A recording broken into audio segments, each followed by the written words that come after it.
Boot campers, VIPers, now everyone is awesome, but you guys are my favorites. I can't wait to personally see you in person, and my team are even more excited to see you in person. So this is great. Now there's a few housekeeping things we've got to get through. The first thing, and I'm going fast because I'm excited, right? We've worked so hard for these events.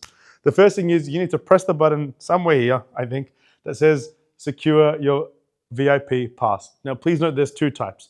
There's the VIP pass for you alone, and there's the VIP duo, which allows you to bring a plus one. So really important if you're in a business with a partner, a family member, a friend, or there's another champion, and if you're the director and you see value in coming along with two people. VIP is amazing. We feed you. We help you in person. We'll put you up for a night or two at the hotel. And more importantly, you get to network with everyone around. It is such a great opportunity. Once you've selected this thing, it's going to give you a checkout. You know what to do from there. You're going to enter your email somewhere here. I hope I got that right. And then you're going to enter the credit card. And then you're going to hit that big fat button that says pay for my access pass. Thanks so much for doing this. I can't wait to see you, and I'll see you on the next video.